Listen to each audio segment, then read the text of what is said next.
But, Mr. President, I want to speak this afternoon about one of the most important issues facing the United States Senate today, for weeks, maybe months, maybe even years. And that's the debate we're having over the Iran nuclear agreement. Now, many of my colleagues have already spoken very eloquently, very passionately about this agreement. I want to give one example. My colleague from Maine, Senator King, was on the floor the other day when I was presiding, imploring us to fully debate the issue. He stated, quote, "The truth emerges from the fire of an argument on an issue of this importance." And I couldn't agree more. We should debate this issue. We should fully vet this issue. We should bring all the voices of the people we represent into this body to debate this issue. So, Mr. President, where to begin? There is so much here, so many issues. We've seen some of them: centrifuges, enrichment, inspections, sanctions, anytime, anywhere inspections. We have to examine all of that. But I thought it was important today to step back, to take a look at some of the big issues, three in particular that I think are important as we start this debate. First, the role of the American people and this body and the Congress with regard to this agreement. Second, the basic underlying premise of this agreement, the driving force that in many ways is behind this agreement. And third, the main goal, as has been agreed to by the President, by members of this body, on what we should be trying to achieve with regard to this agreement.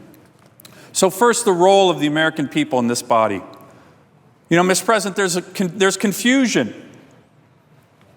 It's been perpetuated by this administration that those of us who are asking questions, who are skeptical of the agreement, are being somehow partisan.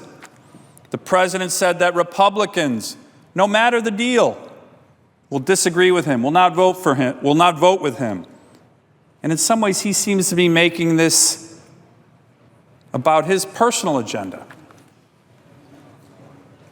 But with all due respect to the President, the Iran nuclear agreement is much bigger than President Obama. Much bigger. The President will be gone in 18 months. The American people will have to live with the consequences of this agreement for decades. That's why it's so important that the Congress debate and approve or disapprove this agreement.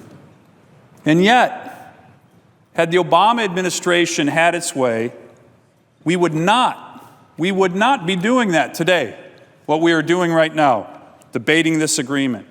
In fact, throughout this process, from the very beginning, they have been dismissive of the role of the American people through their representatives in Congress to weigh in, to bring clarity, to bring wisdom to what this agreement is all about.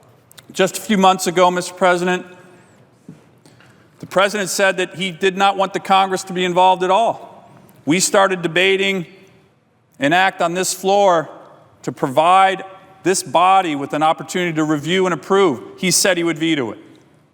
No involvement from the American people. The administration only backed off when a bipartisan group of senators, Democrats and Republicans, stood firm, a veto-proof majority, and said, no, the American people need to be read into this agreement. So that was when we passed the Iran Nuclear Review Act. I personally would have preferred that this be viewed as a treaty by the administration.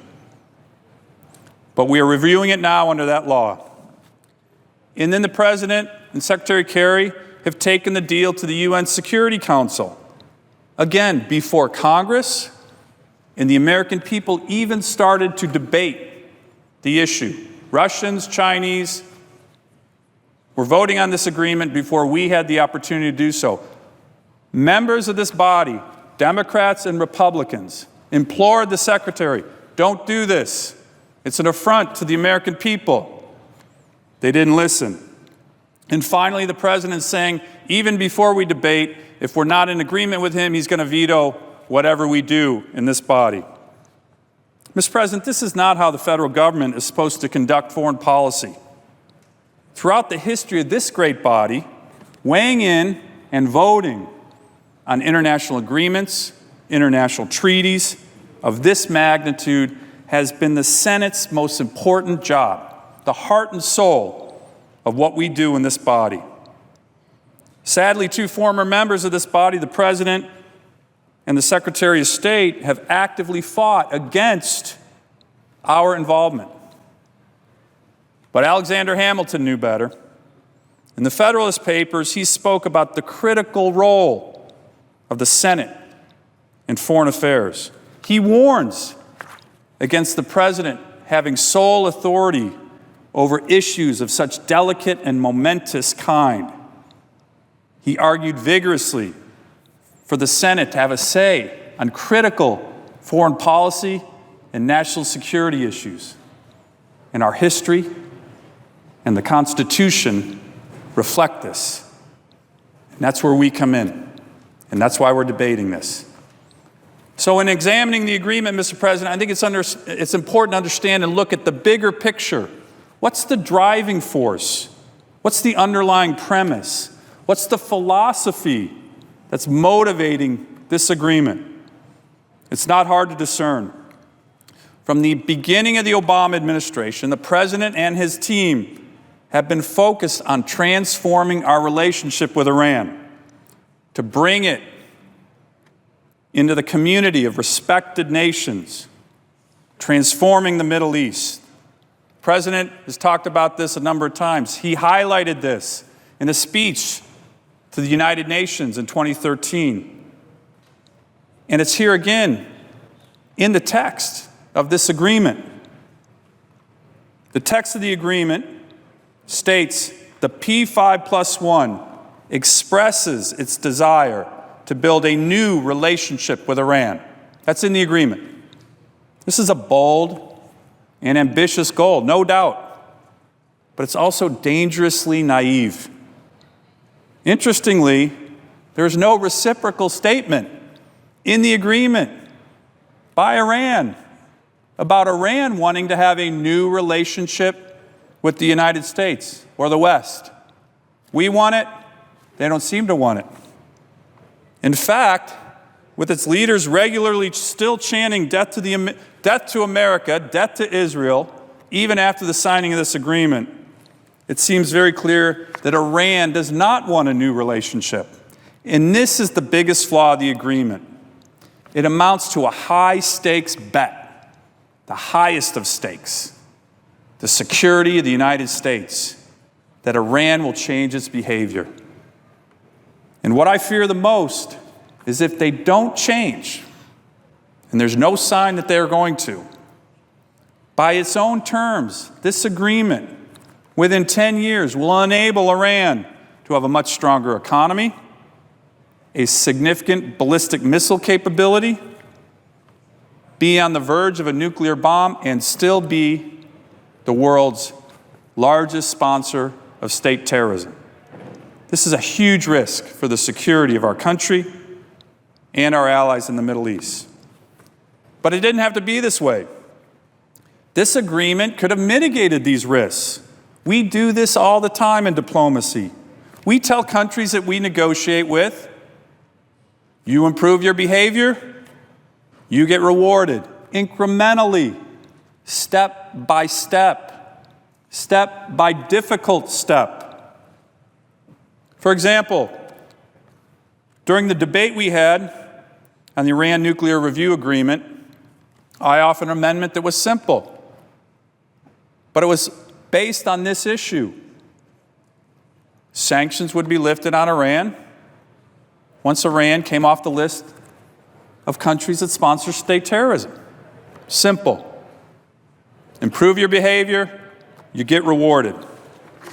But this agreement does not do that. Instead, when you look at the structure of this agreement, it allows Iran to get almost all of the benefits up front. Almost half of this agreement is about our obligations to lift sanctions in very, very minute detail. Our obligations to lift sanctions on Iran within the next several months. Think about that, Mr. President. We had the leverage.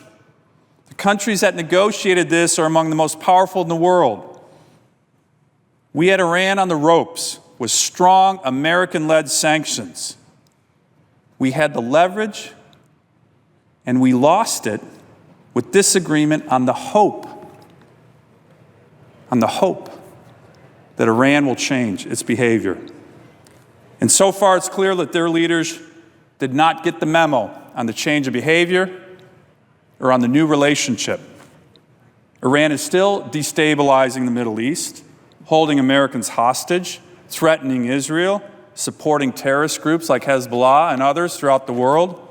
In fact, Iran, which is a nation that has had imperial ambitions throughout the Middle East for centuries, could very well accelerate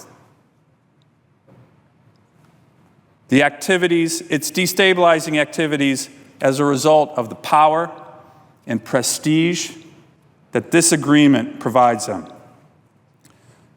Now, Mr. President, supporters of this agreement, including the President, are arguing that, look, the United States, we've done this before. We've negotiated with our enemies to a positive end. President Reagan did it with the Soviet Union. He got a constructive deal. But this is a flawed analogy, both strategically and tactically. When we negotiated with the Soviet Union, it was the world's two superpowers. It was the world's two superpowers that were armed with nuclear weapons, similar military strength, thousands of nuclear weapons. Here, we are bringing a nuclear pariah into the club of nuclear powers. This is very different. And tactically, Team Obama has never demonstrated the desire to walk away from this deal. This wasn't the case with President Reagan. He famously walked away from the Soviets in Reykjavik, Iceland, over a verification issue on the INF agreement. This meeting is over, President Reagan said to George Shultz, his Secretary of State, when he thought we were giving away too much. Let's go, George. We're leaving, said the President. And they did. They left. A year later, Mikhail Gorbachev came back to the table and agreed to on-site inspections of its nuclear facilities. America and the USSR signed the INF Treaty, and Soviet power began to unravel. Contrast that to the experience we've heard about in the last few months of these negotiations on the issue of conventional weapons and ballistic missiles. The chairman of the Joint Chiefs of Staff, General Martin Dempsey, testified in front of the Armed Services Committee very recently. He said, quote, "Under no circumstances should we relieve pressure on Iran relative to ballistic missile capabilities and arms trafficking." The #1 military advisor to the President of the United States. But we did. Within 7 days of that statement, we did. And the embargo on conventional weapons and ballistic missiles is going to be lifted as part of this agreement. When the Russians and Chinese pushed this position at the very end of these negotiations, Secretary Kerry should have listened to General Dempsey's military advice and should have done what Secretary Shultz did. He should have walked. He should have walked to get a better deal. Finally, Mr. President, I want to conclude by underscoring what everybody from the President to members of this body have agreed should be the principal negotiation objective of this agreement. That has always been to keep Iran from developing a nuclear weapon and to dismantle its nuclear capability. In fact, this body has weighed in last year March of 2014, a letter written by 81 United States senators to the President of the United States about these negotiations. Mr. President, I ask unanimous consent to submit this as part of the record. Without consent? Without objection. The letter had a number of benchmarks for the negotiators. One stated, sanctions, quote, must continue until Iran abandons its efforts to build a nuclear weapon. The letter then goes on to cite another critical, basic goal of the agreement. It states, quote, we believe any agreement must dismantle Iran's nuclear weapons program and prevent it from ever having a uranium or plutonium path to a nuclear bomb.